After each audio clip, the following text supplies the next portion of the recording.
ಎಲ್ಲರಿಗೂ ನಮಸ್ಕಾರ. ಓಂ ಶ್ರೀ ಸದ್ಗುರುವೇ ನಮಃ. ಈ ಗಿಡದ ಹೆಸರು ಎಲ್ಲರಿಗೂ ಗೊತ್ತಿರುವ ಸೀತಾಫಲ ಹಣ್ಣಿನ ಗಿಡ. ಜಗನ್ಮಾತೆ ಸೀತಾಮಾತೆಗೆ ತುಂಬ ಇಷ್ಟವಾದ ಗಿಡ.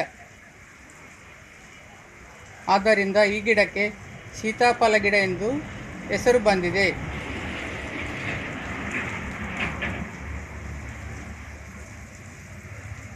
ಈ ಸೀತಾಫಲ ಹಣ್ಣಿನಲ್ಲಿ ತುಂಬ ಔಷಧೀಯ ಗುಣಗಳು ಇರುತ್ತವೆ. ಈ ಹಣ್ಣನ್ನು ಸೇವಿಸುವುದರಿಂದ ಜೀರ್ಣಕ್ರಿಯೆ ಸಮಸ್ಯೆಗಳು ದೂರವಾಗುತ್ತವೆ.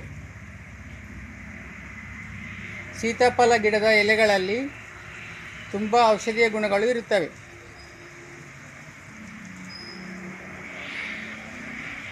ಈ ಸೀತಾಫಲ ಗಿಡದ ಮೃದುವಾದ 4-5 ಎಲೆಗಳನ್ನು ಅಗೆದು ಉಗುಳಿದರೆ ಹಲ್ಲಿ ನೋವಿನ ಸಮಸ್ಯೆ ಮತ್ತು ಒಸಡು ನೋವಿನ ಸಮಸ್ಯೆ ದೂರವಾಗುತ್ತದೆ.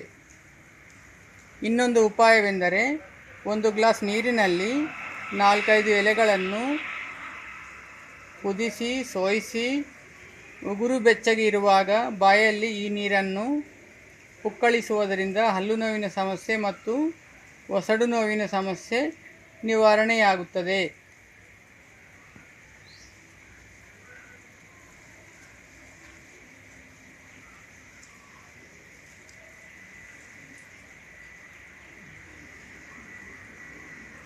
ಈ ಗಿಡದ ಕಡ್ಡಿಗಳನ್ನು ಹಳ್ಳಿಗಳಲ್ಲಿ ಹಲ್ಲು ಉಜ್ಜಲು ಬಳಸುತ್ತಾರೆ.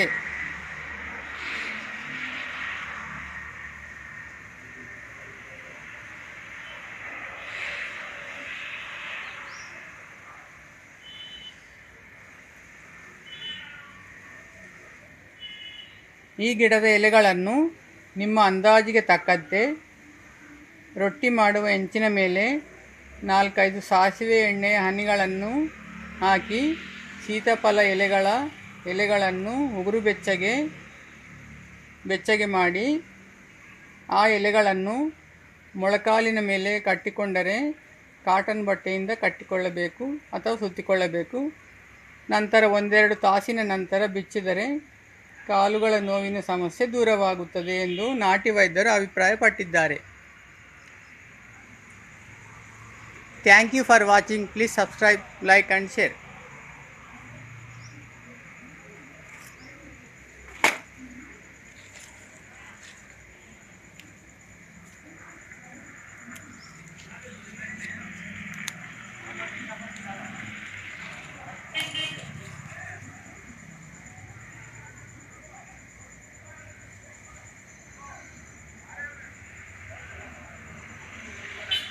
ಫ್ರೀಡಮ್ ಸಾಸಿವೆ ಎಣ್ಣೆಯನ್ನು ಅಥವಾ ಪತಂಜಲಿ ಸಾಸಿವೆ ಎಣ್ಣೆಯನ್ನು ನೋವು ನಿವಾರಕ ಎಣ್ಣೆಯನ್ನಾಗಿ ಕೈಕಾಲುಗಳಿಗೆ ನಿಧಾನವಾಗಿ 4-5 ಹನಿಗಳನ್ನು ಹಚ್ಚಿಕೊಂಡು ನಂತರ ಸ್ನಾನ ಮಾಡಿದರೆ ಕೈಕಾಲುಗಳ ನೋವು ನಿವಾರಣೆಯಾಗುತ್ತದೆ ಎಂದು ನಾಟಿ ವೈದ್ಯರು ಅಭಿಪ್ರಾಯಪಟ್ಟಿದ್ದಾರೆ.